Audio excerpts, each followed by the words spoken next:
देखो, कभी ना कभी तो तुमने सोचा ही होगा कि जब भारत में सारा पावर पीएम एंड पार्लियामेंट के पास है तो प्रेसिडेंट की हमें जरूरत ही क्या है। तो क्या राष्ट्रपति सिर्फ एक रबर स्टैम्प की तरह है या फिर उनके पास कोई रियल पावर भी है? चलो समझते हैं बिल्कुल अपनी लैंग्वेज में। So good guys, welcome back to my channel. तो बिना टाइम वेस्ट के शुरू करते हैं प्रेसिडेंट बट वाई। तो देखो, मैंने पिछले शॉर्ट्स में तुम्हें क्रिकेट का एग्जांपल दिया था, इस बार मैं तुम्हें कार का एग्जांपल देती हूँ। तो जो हमारे पीएम होते हैं ना, वो कार ड्राइवर की तरह है जो कि कार ड्राइव करते हैं, उनके पास स्पीड एंड गियर सबका कंट्रोल होता है। बट जो प्रेसिडेंट होते हैं वो कार के ऑनर की तरह हैं, जिनके पास कार का कंट्रोल तो नहीं होता लेकिन कार उन्हीं के नाम पर होती है। बहुत आसान भाषा में जो प्राइम मिनिस्टर होते हैं वो डूअर होते हैं, यानी कि काम करने वाले, और जो प्रेसिडेंट होते हैं वो ओवरसीयर यानी ऑब्जर्व करने वाले। चलो अब इसको ना और अच्छे से समझते हैं। So first, constitutional head. जहाँ पीएम हेड ऑफ गवर्नमेंट होते हैं वही प्रेसिडेंट हेड ऑफ स्टेट होते हैं, क्योंकि देश का हर काम और सारे विदेशी समझौते इन्हीं के नाम पर होते हैं। क्योंकि पीएम एक ऐसे पॉलिटिकल ब्रांच है जो कि हर 5 साल में बदलते रहते हैं, तो प्रेसिडेंट देश की निरंतरता और स्थिरता का प्रतीक है, जिनके पद के होने से हमें ये पता चलता है कि हमारे देश में स्थिरता है। दूसरा, सेफगार्ड ऑफ द कॉन्स्टिट्यूशन यानी संविधान के रक्षक। तो देखो, तो कोई भी बिल ना हमारे प्रेसिडेंट के साइन के बिना एक्ट नहीं बन सकता।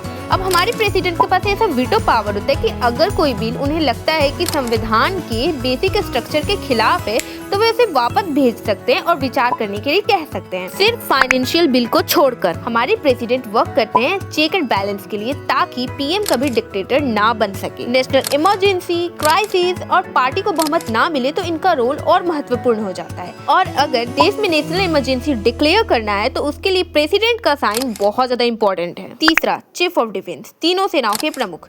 तो हमारे president army, navy and air तीनों के ही प्रमुख हैं। तो ऐसा इसलिए ताकि ये सेना पीएम के डायरेक्ट कंट्रोल में ना होकर न्यूट्रल संवैधानिक पद के प्रति जवाबदेह हो, क्योंकि पीएम एक पॉलिटिकल पार्टी है और प्रेसिडेंट एक न्यूट्रल संवैधानिक पद है। इसका ना एक बेस्ट एग्जांपल पाकिस्तान है। Fourth, judicial functions.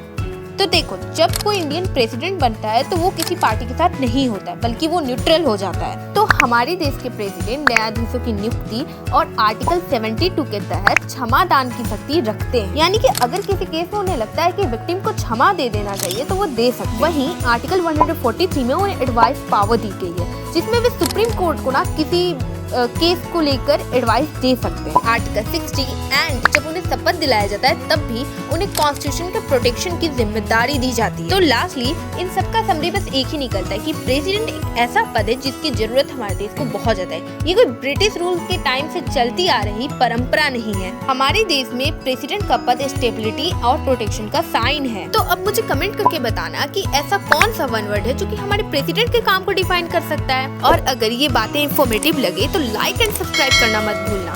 तो मिलते हैं अनदर वीडियो में अनदर टॉपिक के साथ।